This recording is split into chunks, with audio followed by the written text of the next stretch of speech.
hakuna munhu akauya kuna Mwari, mutadzi akauya kuna Mwari, Mwari akamufuratira. God wants a man to work for his family. Mwari ari kuti ndinoziva ini mifungo yandinayo pamusoro peupenyu hwangu. Jesu akutoenda kuJerusalema. We speak of his goodness. So you can face the judgment without fear.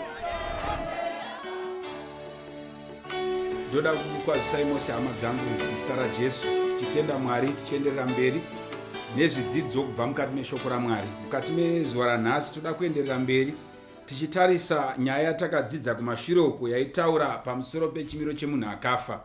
Bhaibheri, shoko raMwari, rakaisa pachena kuti kana munhu achinge afa haana chaanoziva. Bhaibheri rikatsanangura kuti nenzvimbo yake haingamurangariri, zvikanzi wanakomana wake wanosimudzirwa mukati meupenyu, asi iye haagone kuzviziva. Saka zviri pachena kubva mukati meshoko raMwari kuti kana munhu achinge afa hapana chicharangarirwa pamusoro pake. Pane imwe nzvimbo Bhaibheri rakatotiko nzvimbo yake nerudo rwake negodo rake zvose zvinopera musi waanofa. Asi mubvunzo une vazhinji watakasara nawo ndewekuti kana zvichinzi munhu akanga afa haana chaanoziva, nemhaka yei vamwe vachirota hama dzavo dzakafa? Nemhaka yei vamwe vachifunga kana kuti vachiona mukati mehope vachitaurirwa mashoko pamusoro peupenyu hwavo nasekuru natete nambuya wakasofa kare? Mukati mezuva ranhasi pane vamwe vari kutonetseka kuti watange dzimba dzavo. Musikana akaudzwa unzi haukwanise kuroorwa nemhaka yekuti mai vako wakatukana natete wako wakafa. Saka tete wasati wafa wanonzi wakataura wakati wanasikana wako wose havafa wakaita dzimba dzavo. Nanhasi zviri kukunetsa. Kune umwe munhu atambura kuti ava nebasa, indasitiri ichiri kufaya, wakatamba tsoro ukasvika zvigunwe zvaakurwadza wakaforera basa asi harina kubuda. Iye zvino wakaendeswa kumakambani akawanda asi hapana chati chabuda. Saka mukati mezuva ranhasi toda kuti Bhaibheri ritisire pachena kuti chii chinomboitika. Kana Bhaibheri chiti wakafa hawana chavanoziva, zvinoisa pachena kuti iko kana taakuona zvinhu zvinobva kuna vanhu vakafa zvinofanira kunge zviine imwe tsananguro isiri yekuti zviri kubva kumunhu akafa. John chapter 8 verse 32, Bhaibheri rinotiro muchaziva chokwadi nechokwadi chichakusunungurai. Saka muzuva ranhasi toda kuti chokwadi chaMwari chitisunungure. Toda kuti ndikupinzei mukati mepfungwa yatoda kuti dzidze masikatano nekukudzai imwe nyaya yakaitika kuchiweshe. Kunonzi rimwe zuva rimasikati varume vakanga vagere pasi pemango vachihwanda zuva. Wagere ipapo kunonzi wakaona gudo richibva muchikomo chepadhuze wakanetseka. Ndobva rasvika padhuze nawo bva ragara padombo. Ndobva ratanga kuombera rikati, wana baba, ndauyawo kuzotora mudzimai wangu. Mukuzvitsvaga zvawakaita wachinetseka zvinoita sekuti pane umwe munhu akanga afa abvisa pfuma mumusha uyu asi mudzimai wake asina kuzomuwana. Kumasvingo zvichibva zvaitika zvakare kuti umwe ticha akanetsana nemwana mukati meklasi. Ndokubva arova mwana wechikoro. Mwana ndobva asimuka akati, zvawandiita izvi ticha uchazviona. Ndobva ticha ati, hazvina basa, enda unotaura waunoda, wanouya wachindiona inini. Wanotsanangura nyaya iyi wanoti rimwe mangwana acho akamuka akagerwa hafu yemusoro.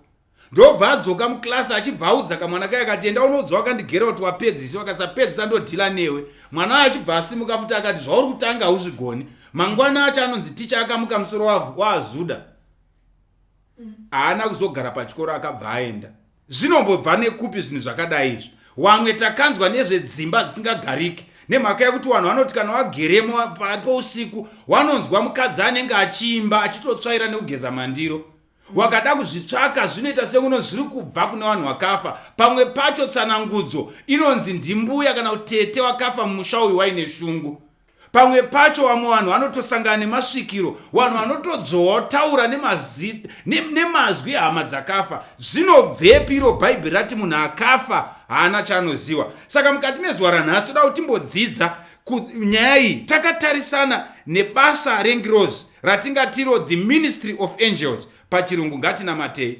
Baba wedu muri kudenga namuponesi wedu Jesu, toda kukutendai nekuti muri Mwari. Chitenda nezuva ranhasi ratiri kudzidza shoko renyu, tokumbira kuti Mweya Mutsvene atiisire pachena. Shoko renyu rinoisa pachena kuti muchaziva chokwadi nechokwadi chakusunungurai.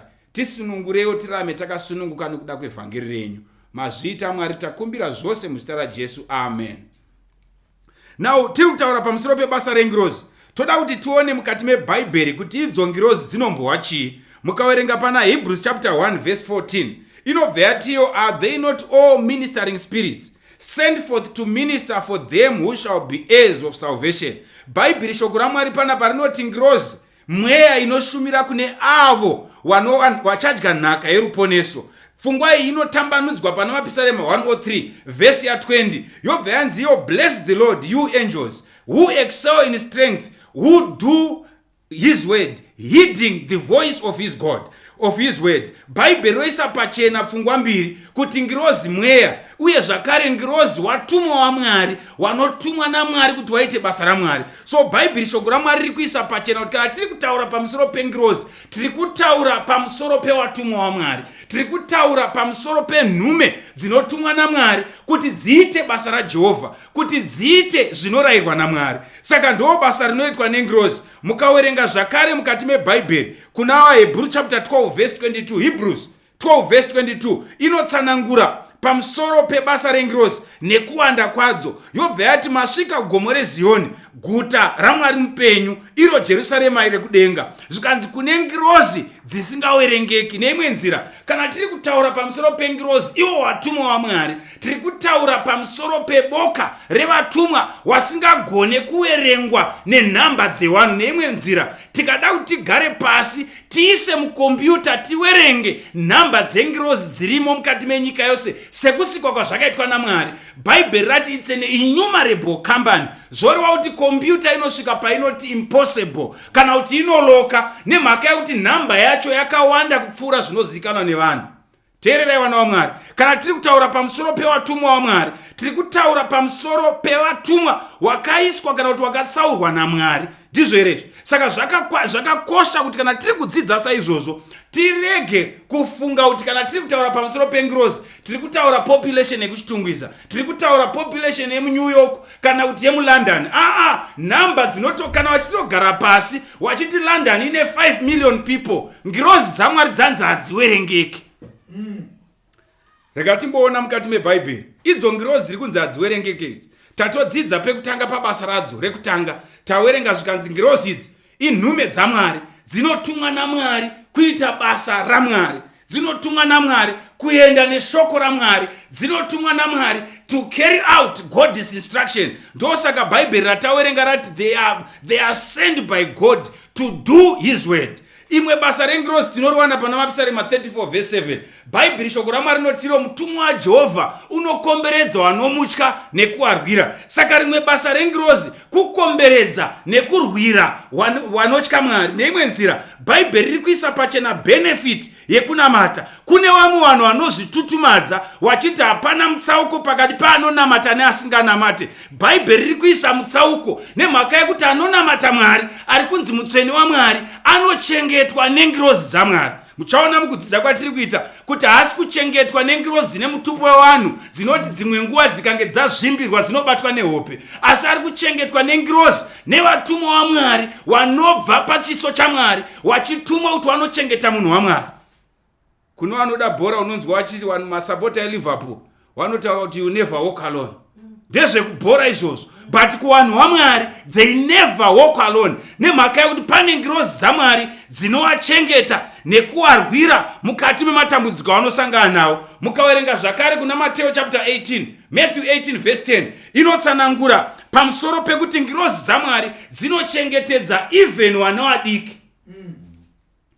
Zvikanzi musazvidza umwe vana vadiki avo, nekuti ndinokuudzai kuti iko kudenga uko ngirozi dzavo dzinoona chiso chaBaba mazuva ose. So Bhaibheri shoko raMwari riri kutoisa pachena kuti kana Mwari ari kutumira ngirozi kuti dzichengete vanhu, dzinochengeta vanhu nemhaka yekuti vane ukama naMwari. Hadzitariri mazera asi dzinotarira ukama hwavo naMwari. Ndosaka Jesu ari kuti even vana vadiki vanochengetwa nengirozi dzaMwari. Vane nhamo vanhu vanobata vana vadiki zvibharo. Vamwe muri kunyeperwa nen'anga muchinzi zvirwere zvamunazvo neminyama yamunayo inofanira kubva kana mabata kamwana chibharo. Izvozvo Bhaibheri riri kutiro Mwari ane vatumwa vanoona mabasa akadaro vachinoripota pamberi paMwari.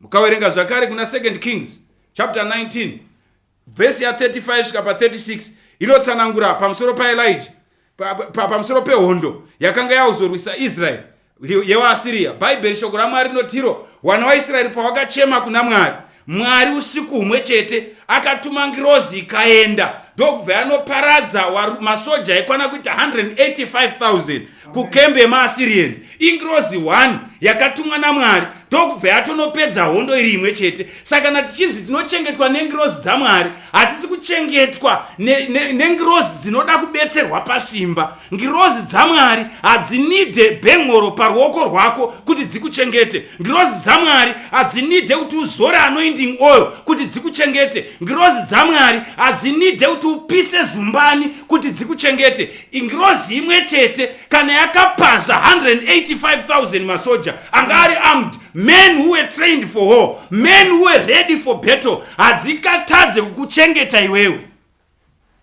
Kana paine chinofanira kuti pagwinyiso muupenyu hwedu hwekutenda, kuziva kuti kana tiine ukama naMwari, Mwari anotipa ngirozi dzine simba. Mukaverenga muna Daniel chapter 6 inotsanangura pamusoro paDaniel apomerwa mhosva yekutanga achinamatire Mwari mupenyu.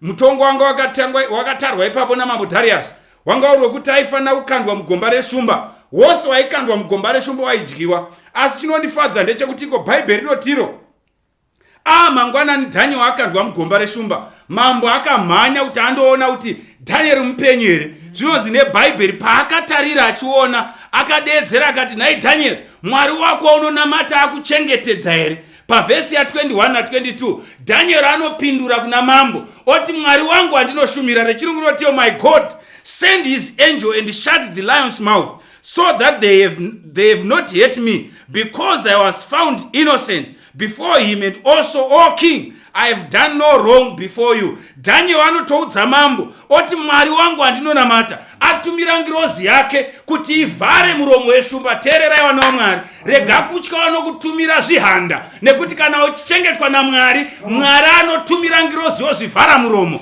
Rega kutya vanotumira zvishiri, nekuti kana uchichengetwa naMwari, Mwari anotumira mutumwa obva azvishayisa simba. Hakuna munhu anogona kurwisa munhu anochengetwa naMwari. Hakuna munhu anogona kupotsera chipotswa chinobata munhu anochengetwa naMwari. Zvimwe zvose zvatinoona zvinoitika zviri kuitika kwatiri nekuti tafuratira Mwari. Tikadzoka tikaita ukama naMwari, panapa pana Daniel chapter 6 Bhaibheri rakatipa a practical example yekukonfirma zvakataurwa kuna Mapisarema 34 verse 7 kuti mutumwa waJehovha anokomberedzwa nomutya nekuarwira. Daniel akarwirwa mugomba reshumba nengirozi yaMwari. Handiziwe gomba reshumba rawakazvikanda, zvichida wakakandwa nehama, zvichida wakakandwa naSauhira, zvichida chitema chakakuisa ikoko, ukadana kuna Mwari ukatendeuka, unochengetwa nemutumwa waMwari. Mwari afuratire vanhu vake. Daniel akachengetwa. Tikaverenga mabasa aapostoli Acts chapter 12 verse 5 kusvika ku11 inotsanangura pamusoro paPeter apinzwa mukati mejeri. Nyaya iyi takaidzidza pamusangano uno. Yapinda mukati mejeri, Peter arimo akadzikinurwa nengirozi dzaMwari. In fact ndikati nengirozi dzaMwari ndiye ndakanganisa, akadzikinurwa nengirozi yaMwari. Peter akanga akachengetwa nemasoja 4 at every point, but ngirozi 1 yakangopinda isina kana kuti ine weapon kana kuita sei. Bhaibheri rinoti yakangoeri kana yapinda wakashaya kuti yazarurirwa nani. Hakuna kwaunosvitswa nemuvengi Mwari kwaasingakusvikire. Peter akadzikinurwa nemutumwa waMwari. Saka even though ungasangana nematambudziko akaita sei, imba saDhavhidhi anonyora Mapisarema 24 otiko, nyangwe ndikafamba mupato wemvuri werufu handingatye nemhaka yekuti imi Mwari muneni nguva dzose. Mapisarema 23 verse ya 4. David ainzwisisa kuchengeta kwaMwari. Now tadzidza pamusoro pebasa rengirozi dzaMwari. Rega timboona kuti idzo ngirozi idzi dzine ruzivo rwakaita sei pamusoro peupenyu hwevanhu. Timboona kuti knowledge yengirozi idzi yakamira sei. Mabasa aapostoli Acts chapter 10 verse 1 kusvika pa8. Bhaibheri shoko raMwari rinotaura pano, there was a certain man in Caesarea called Cornelius, a centurion of what was called the Italian regiment, a devout man and one who feared God with all his household, who gave alms generously to the people and prayed to God always. About the 9th hour of the day, he saw clearly in a vision an angel of God coming in and saying to him, Cornelius. And when he observed, he was afraid and said, what is it, Lord? So he said to him, Your prayers and your alms have come up for a memorial before God. Now send men to Joppa and send for Simon, whose surname is Peter. He is lodging with Simon a tanner, whose house is by the sea. He will tell you what you must do. And when the angel who spoke to him had departed, Cornelius called 2 of his household servants and a devout soldier from among those who waited on him continually. So when he had explained all these things to them, he sent them to Joppa. Bible rotiro murume anonzi Cornelius akanga ari munhu aigara panzvimbo yainziko Caesarea, ari mutungamiriri wehondo. Ari ipapo zvikanzi akanga ari munhu aipa zvipo zvake kuna Mwari, ari munhu ainamata Mwari nemweya wakaperera. Bible roti nerimwe zuva Cornelius Mwari akamusvikira kuhope, ndokumuratidza kuvision, ndokumutuma akati enda, ndizve enda kuJopa. Zvikanzi tuma varume kuJopa. Zvikanzi paunoenda kuJopa ikoko uchaenda unoona umwe murume anonzi Simon, ndizvo kai. Zvikanzi senemu yake anonzi Peter. Zvikanzi anogarawo futi neumwe anonzi Simon. Zvikanzi dzimba dzake dzakadziwa kugungwa. Zvikanzi basa rake musuku wematehwe. Ende Bible rinotiro mukaverenga Bible pawakaenda wachisvika kuJopa wakatonoona zviri saizvozvo. Saka pfungwa iri kuburitswa pano neBible, ngirozi dzine simba rakadaro neruzivo zvekuti ikauya pano inogona kukuudza kuti munhu ari kutaura achiparidza anonzi Kogeni Matanhiri. Akaroora mudzimai anobva kuzviyambe, kumusha kwawo ndekwachiduku kwaRusape. Dzimba dzawo pamusha pawo pane mulemoni wakaoma, pozoita mumengo isingabereki nemugwavha umwe chete. Pasaidi pacho pane chikomo.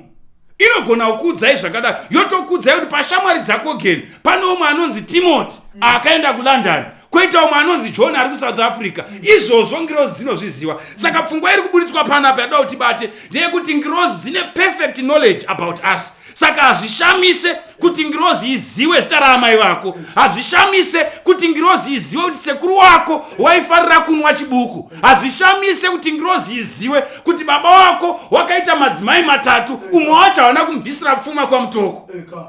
Ngirozi dzine ruzivo rwakadaro, dzine perfect knowledge. Saka zvakakosha ngatibatisei pfungwa iyoyo kuti dzine perfect knowledge. Dzaiziva kunamata kwaita Cornelius, dzikati zvipo zvako zvarangarirwa pamberi paMwari. Saka ngirozi inogona kuziva kana matiro kaunoita, kana nziyo dzamunofarira ngirozi inozviziva.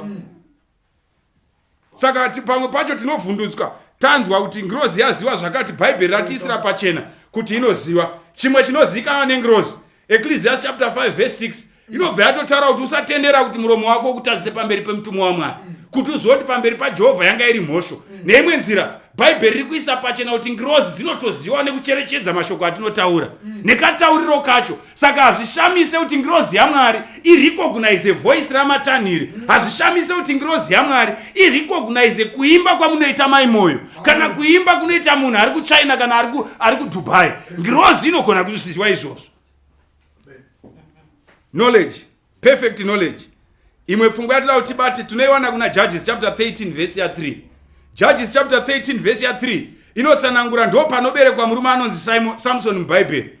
Ngirozi painosvika ichisvika kumukadzi waManoa anova ndo wanga uri baba waSamson, Bhayibheri inotiro ngirozi yakati, and an angel of the Lord appeared to the woman and said to her, indeed now you are barren and have borne no children, but you shall conceive and bear a son.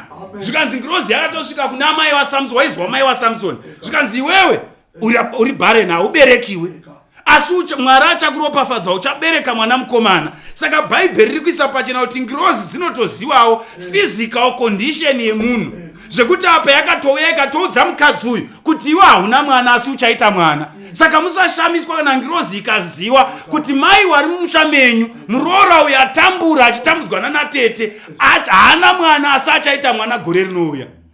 Yakatoziva condition yake, ndokuziva pazvichashandukira nenguva yacho. Batai pfungwa iyoyo, zvakakosha.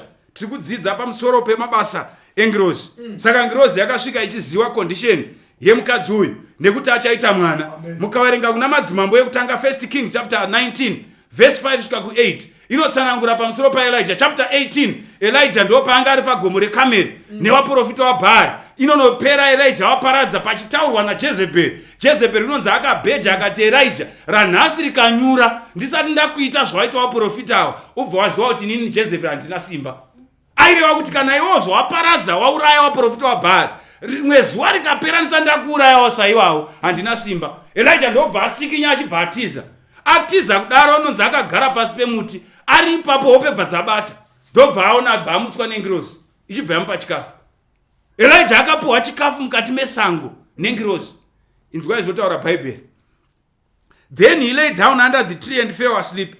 All at once an angel touched him and said, "Get up and eat."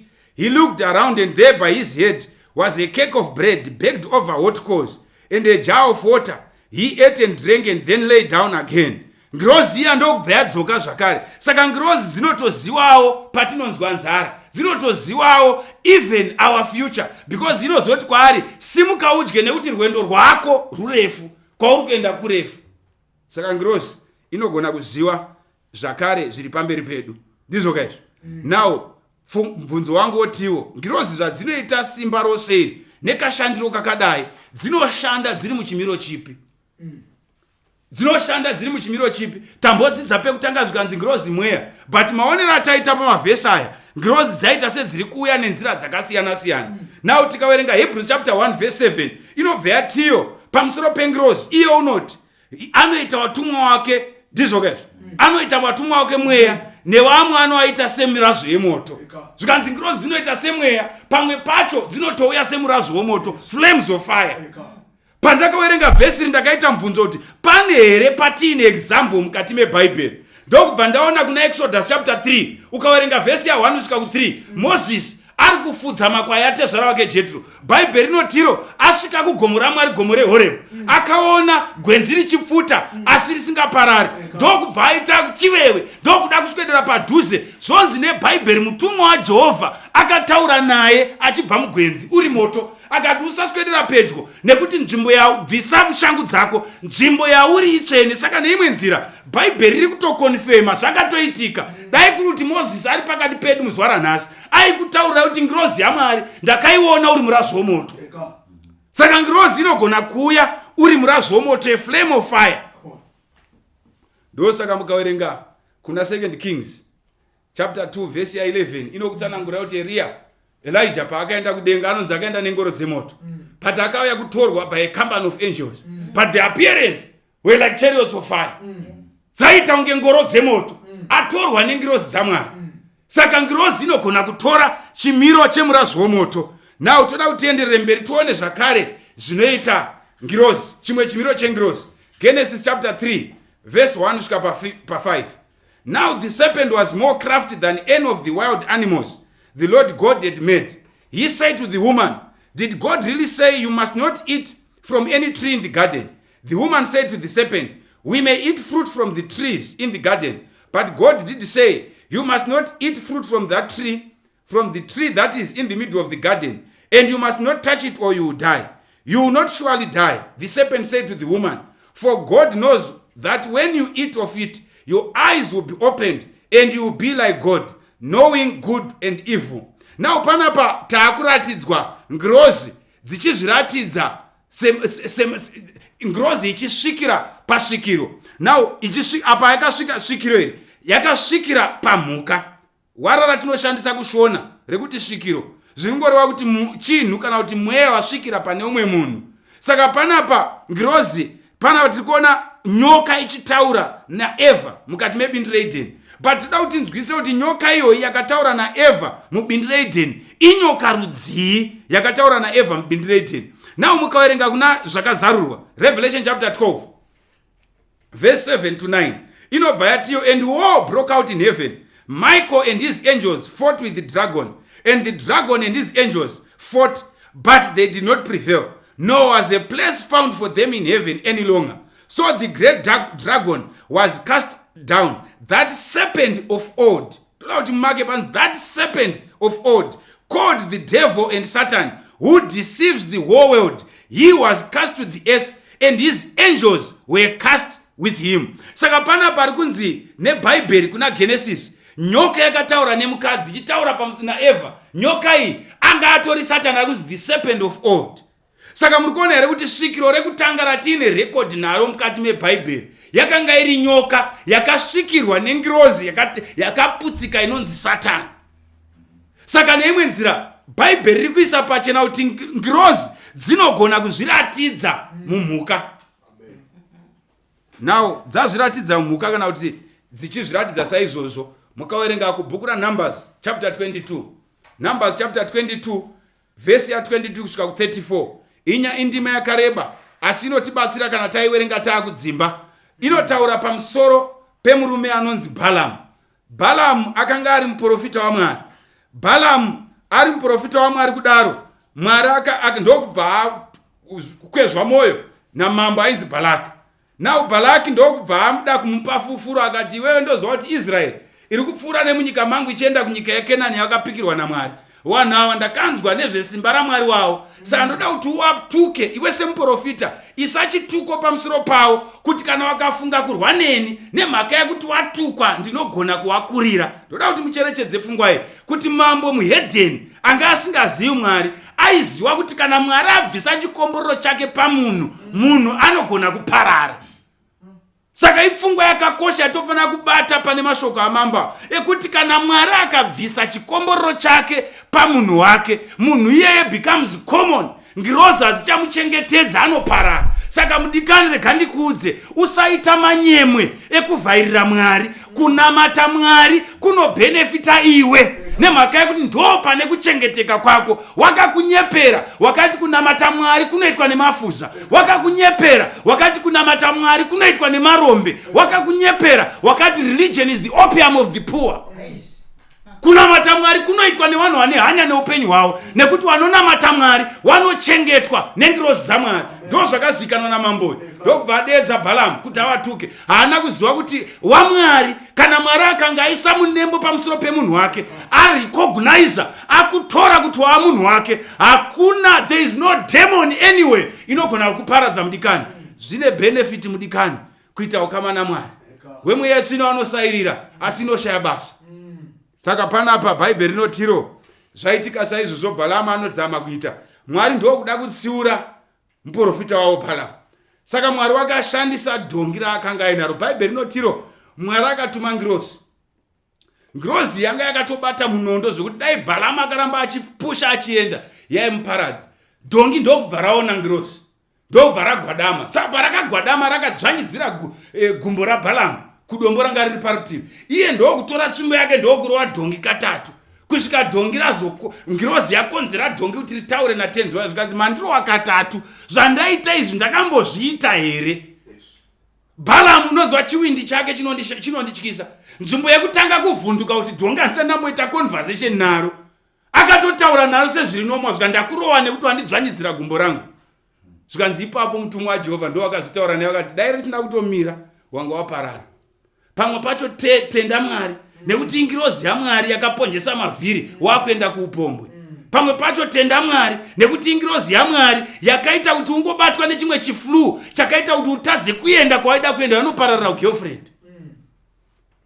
Balaam akatosevwa nedhongi rake, but chandoda kuti mubate pfungwa huru, ngirozi yaMwari ndo yakaita kuti dhongi ritaure. Saka zvinogoneka kuti ngirozi inogona kusvika pamusha penyu, Mwari achida kutaura nemi, otokonzera jongwe, nzvimbo rekuti rikokurudze rotomira pachitara chemandiro pamusha, rototaura nemi. Inogona kukonzera kuti marodhirana uri kuchengeta muyadhi mako uchiyevedzwa nawo, uchitoti paunodhiraivha uchibva kubasa kuti ndoti marodhirana wakandira mhunga watenga kumbare. Mwari achida kutaura newe anogona kukonzera imwe tseketsa kuti ingoya paboneti remota yotaura newe. Ngirozi inogona kudaro. Genesis chapter 19 verse 1 kusvika pa3, tamuSodom. Bhaibheri rinotiro zvino vatumwa vairi vakasvika Sodom. Chione chimiro chavo vakanga vari varume vachitopinda Sodom, ndobva vasangana naLoti. Loti akabva vagombedzera akati, nzvimbo ino yeSodom yakaipa, pindai mumba. Zvinonzi wakapinda mumba maLoti. Loti, mukadzi waLoti, ndokutowabikira chikafu.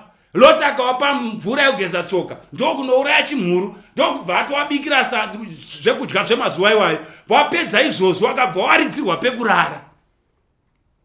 Zvakaitika zvekuti nharadada dzemuSodom dzakazouya ngochani dzemazuva iwayo. But chandoda kuti mubate ndechekuti ngirozi dzinogona kutora chimiro chemunhu.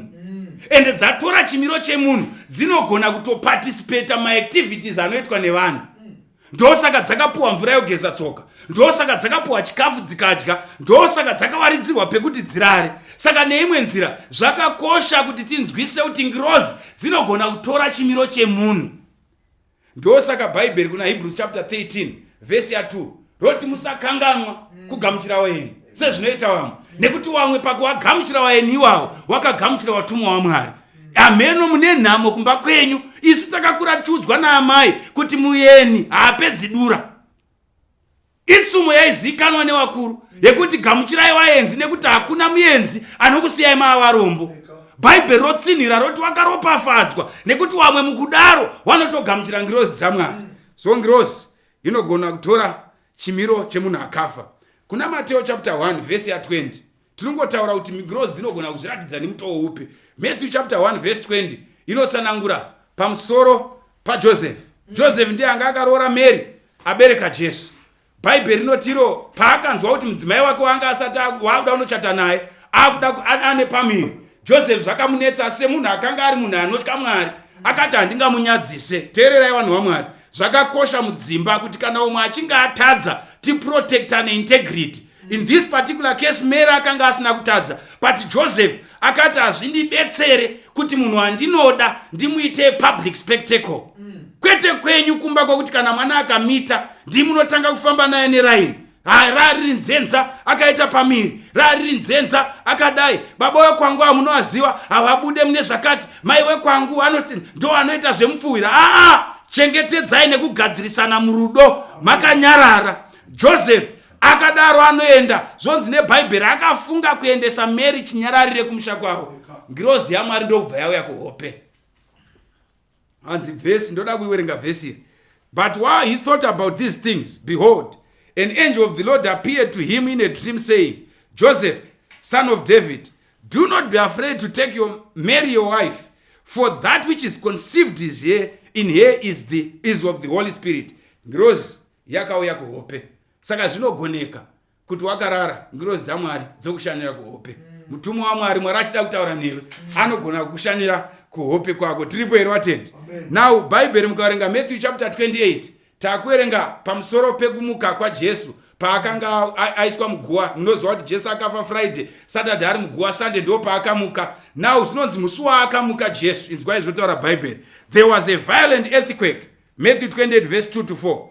There was a violent earthquake, for an angel of the Lord came down from heaven and going to the tomb, rolled back the stone and sat on it. His appearance was like lightning, and his clothes were white as snow. The guards were so afraid of him that they shook and became like dead men. Kwanzi ngirozi yakauya, ngirozi haina kuuya kuzomutsa Jesu akamuka oga. Ngirozi haina kuuya kuzoita chimwe chinhu, yakangouya ikadanidzira ikati, Jesus, your father calls thee. Ndokubva yamira parutivi, zvonzi payakakungurutsabwe ndokubva yagara zvikanzi kuonekwa kwayo yaita semheni. Saka neimwe nzira Bhaibheri riri kutiro dzimwe nguva kana Mwari azviita hake tinogona kuti tigere pamba, mutumwa waMwari akatsemura denga totoona semheni.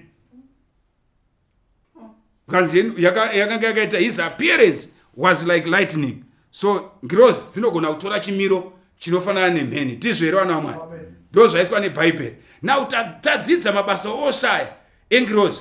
Umwe munhu ari pari kutobvunza kuti naye iwe muparidzi, zvese zvauri kutaura zvinotibatsirei? Toda kunzwisisa kuti ko vanorotawa zvinobva kupi?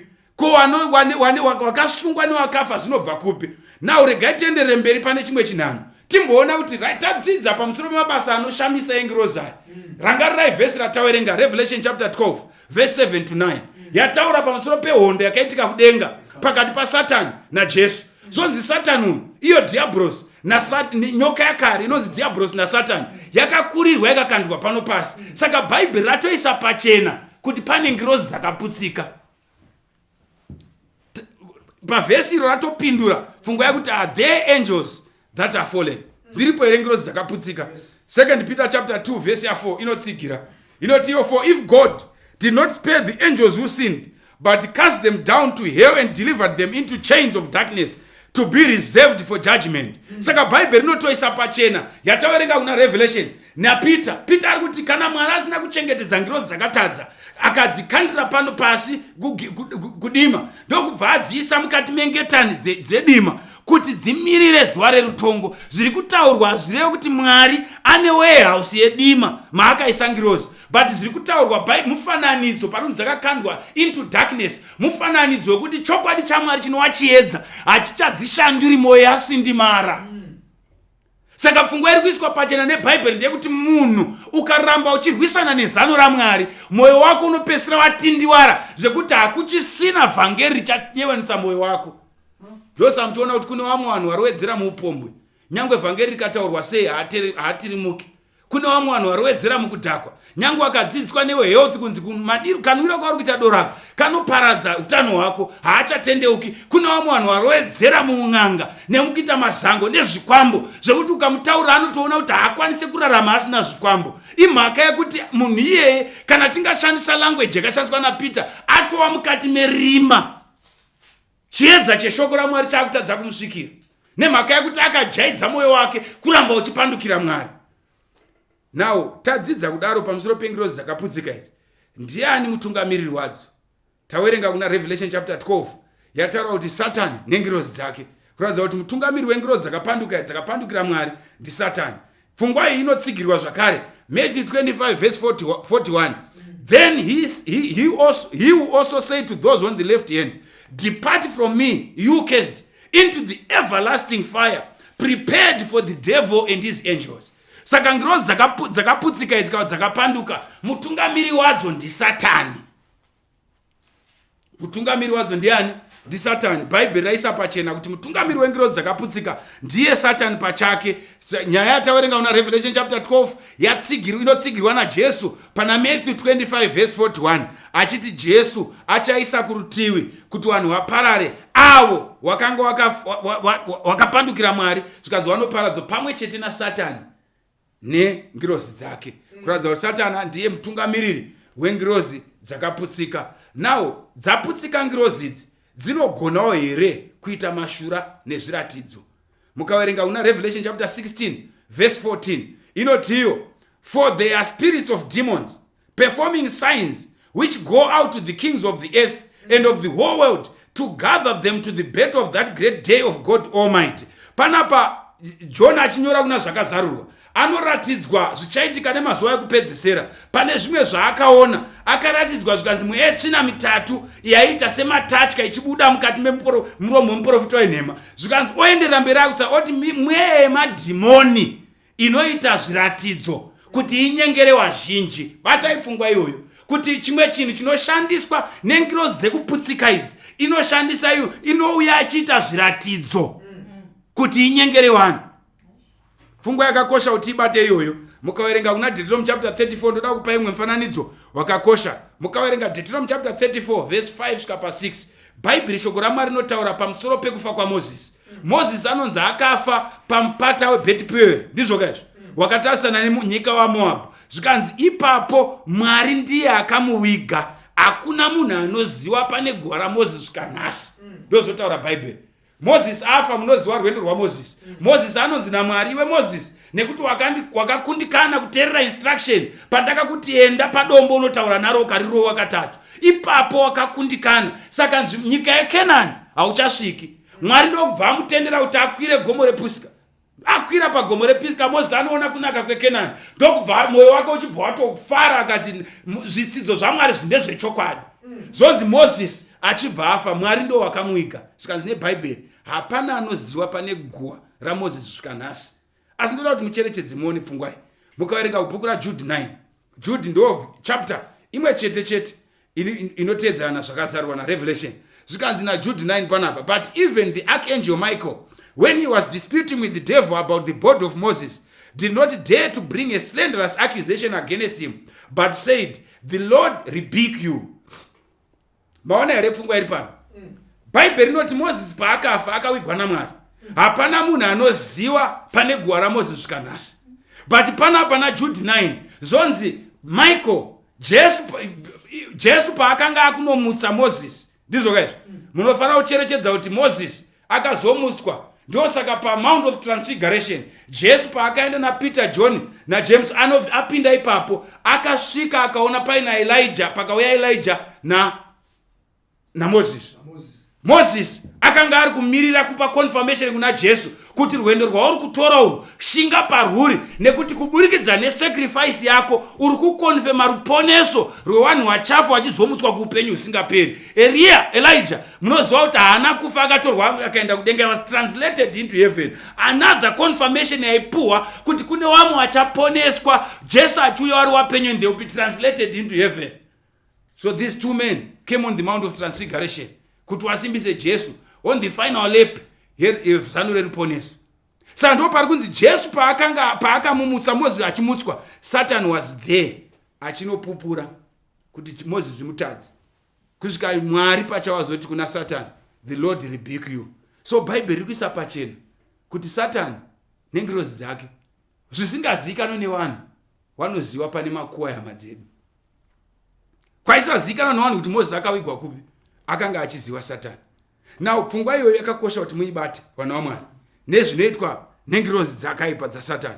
Toda kuti mboona kuti iko takutonopedza nyaya yedu, tione pfungwa 2 kana 3 dzekuti iyo mweya yetsvina iyi inoshanda nemaboka api evanhu. What groups of people do these evil spirits work with?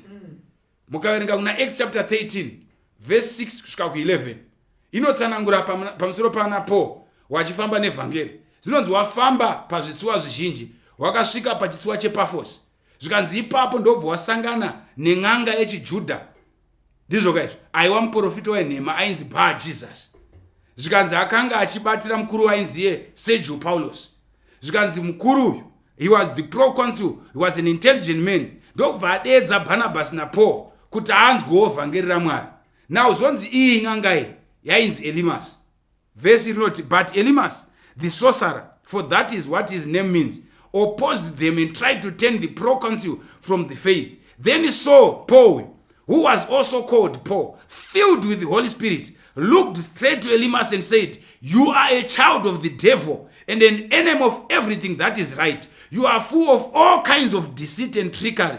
Will you never stop perverting the right ways of the Lord? Saka zvonzi n'anga iyi, hanzi anga iri n'anga ari muprofita, ndozotaura Bhaibheri. Zvonzi paakaona Barnabas naSauro vachifamba, ndokubva ada kuvadzivisa kuti mukuru asanzwe nezveshoko raMwari. Paul ndobva aitarisa azere nemweya mutsvene waMwari, akati iwewe a son of the devil. Saka pfungwa iri kubuda panapa iri kutoisa pachena kuti Paul akanga akazara nemweya mutsvene waMwari, paakaona n'anga iyi akaiti uri mwana waDhiabhorosi. Saka Bhaibheri riri kutoisa pachena kuti mweya yetsvina iyi vanhu vainoshanda nayo pano pasi inowanikwa mun'anga. Batai pfungwa iyo zvakakosha, inowanikwa mun'anga. So evil angels dzinoshanda nen'anga nevaprofita wenhema, tatotaurwa panapa. Mukaenda kuna Acts chapter 8 verse 9 kusvika ku 13 inotaura pamusoro pemurume ainzi Simon. Zvonzi Simon uyu previously practiced sorcery in the city, anga iri n'anga muguta. Zvikanzi akanga ashamisa vanhu vose paSamaria achiclaima kuti akanga ari simba guru raMwari. Hanzi vanhu vazhinji vaiti, this man is the great power of God. Vanhu vazhinji vakamuteerera. Ndoda kuti mubate pekupedzisira pevhesi. And when zvonzi, but when they believed Philip, ndiye n'anga iyayi, as he preached the things concerning the kingdom of God and the name of Jesus Christ, both men and women were baptized. Then Simon himself, n'anga iyi, also believed, and when he was baptized, he continued with Philip and was amazed seeing the miracles and the signs which were done. N'anga iyi payakaona yanzwa nezveukuru hwaMwari, kumashure uko hanzi yakashamisa vanhu nemashure ayo, zvekuti vanhu vakati isimba guru raMwari, but simba rechokwadi parakauya n'anga kubva yatendeuka. Now chinondishamisa ndechekuti n'anga iyi yakatendeuka, but hatina record yekuti payakatendeuka yakadzokera kuvanhu vayo ikati unzai mazango andakakupai ndainyepa, ndatendeuka tiapise. Yakangotendeuka ikati mwene womwe anozvionera. Inzwa mudikani, nyaya yeruponeso it's an individual matter. Vamwe vanhu muchatadza kuponeswa nekuti wakachengeteswa madumwa nen'anga iyo kwaigere yakatoponeswa. Kuna vamwe makatoita kutumirwa zvimwe zvimishonga zvakabva kun'anga dzekuChipinge, iwe uri kuUK uchitofunga kuti ndo ichakuponesa, inotendeuka kuno. Hauzivi zvakaitika pakapera cyclone kumaarea ikoko, pamwe yakavhunduka ikatsvaka muponesi, ndobva yatendeukira. Iwe uri kuUK wakabatirira mushonga wasekuru. Simon paakatendeuka haana kuoneka. Nyaya yeruponeso paunosvikirwa nechokwadi ibva watooneka uye kuna Mwari. Saka ndo imwe Bible verse ringokonfirma wanoshanda nemweya yetsvina. Ipapo mukaverenga kuna Exodus chapter 7 verse 8 kusvika ku 13 inotsanangura pamusoro pemamagicians waishandiswa naFaro wachiita nekuita counterfeit zvinhu zvaiitwa naMoses pakudzikinurwa kwavana vaIsraeri.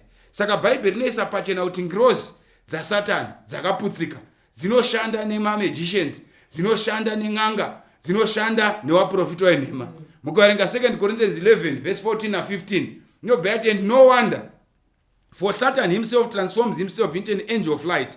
Therefore it is no great thing if his ministers also transform themselves into ministers of righteousness, whose end will be according to their works. So Bible ritoti musashamiswa nekuti even Satani nevatumwa wake vanogona kuzvishandura sevatumwa vezviedza. Nemhaka yezvichidaro Paul anobva atsanangura kuna Efeso chapter 6 verse 12 nokuti hatirwi nenyama neropa asi nemweya yetsvina, mweya yerima. Ndoda kukudzai vana vaMwari kuti hondo yatinayo nemweya yetsvina ihondo yakakura. Tadzidza panapa kuti ngirozi dzakawanda hadzigone kuerengeka, kune dzakaputsika. Mubvunzo hoyo kwamuri vana vaMwari, kuti kana ticha anga achiticha maths paGeozai, ticha wachirume anga achiticha maths paGeozai, chikoro chemuHarare, obva abata, obva amolesta mwana, zvozikanwa neadministration yechikoro, obva adzingwa basa nemhaka yekutiko haasi fiti kuti adhile newana.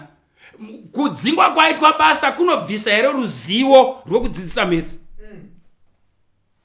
Kana makanika, ngatorei makanika, mechanic, seasoned journeyman kuAmtech kana kuDulis kana kuCroco Motors if they have one, obva aba zvipanera, then management yoti uyu mechanical is very good but hatigone kuramba achishanda naye nekuti imbavha, womudzinga basa.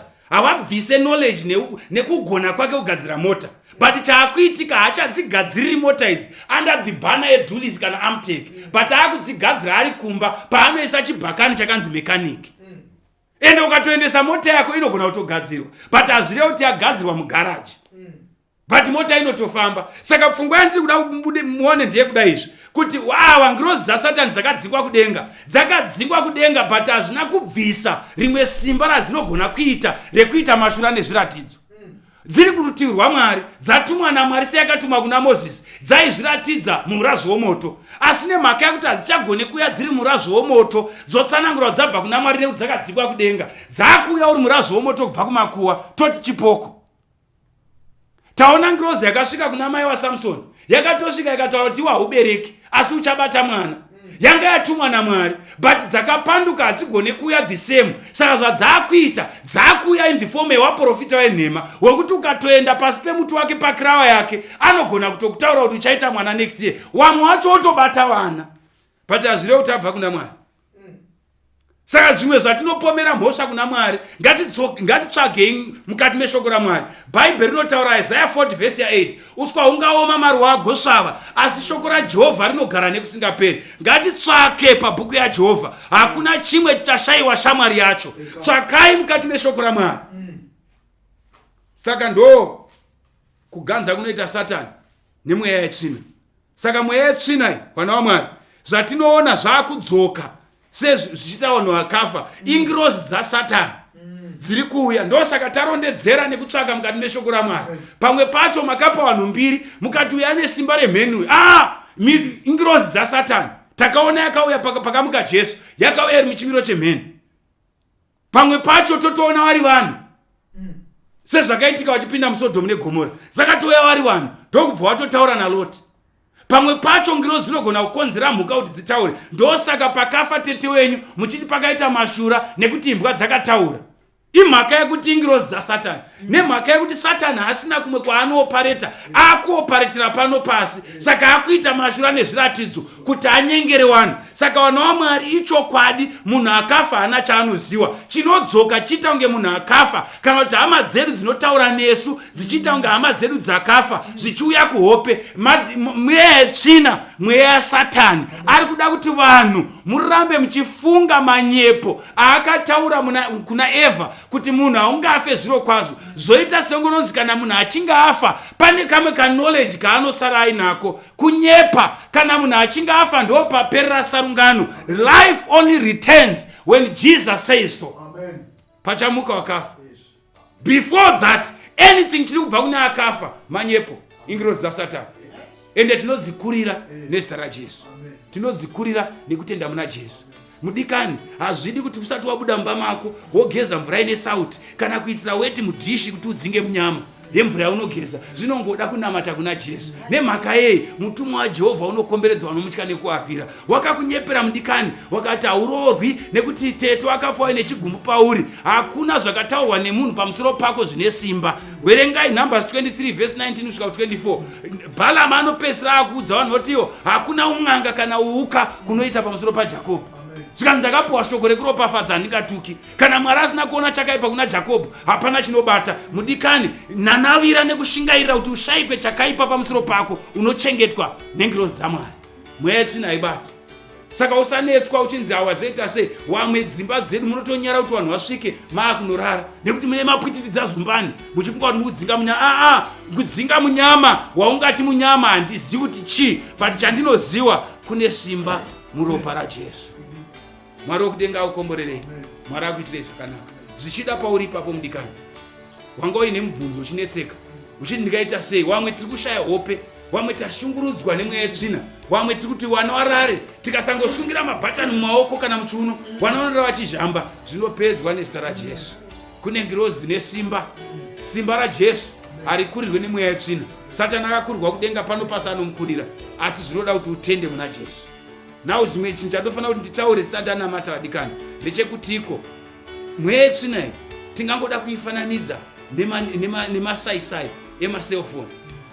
Ukana uine line reteleso mufoni mako uri pane booster reEconet, reteleso haribati. Asi ukangoisa line reEconet pane booster zvinobata. Ndiri kuti kudii? Ukachengeta zvemweya yetsvina painotenderera inohakira pauri. Saka kana uinazvo kwauri ikoko, tsvaka mufundisi ari padhuze. Kana zvakunetsa pane nhamba dzauri kuona paskrini, ingofona panhamba idzodzo. Vanhu vanouya vari padhuze kuya kuzozvitora, kana isusu kuya kuzozvitora tozvipisa nezita raJesu. Unofanira kusununguka mudikani. Haufaniri kurarama uri muranda nezvinhu zvakaipa. Unofanira kudzikinurwa nesimba raJesu. There is only one power, izita raJesu. Nhasi uno unogona kutorara hope wakagutsikana. Unogona kutoenda kubasa kwako wotonorasa zvimabhodhero zvose nezvose zvawanga wapiwa zvirasa, womira neshoko raMwari. Mwari wokudenga akukomborere. Ngatinamate. Baba muri kudenga naMuponesi Jesu, mbiri nerikudzo tounza kwamuri nezvakafanira imi. Tikutendai nenyasha dzenyu dzogara neusingaperi. Tarisai vana wenyu tashungurudzwa manyepo aSatani, asi totenda nekuti chokwadi chenyu chinosunungura. Chitipewo chivindi chekurasa zvine zvakatabatswa nevakaipa, tirarame neshoko renyu chete. Zvaipa izvozvo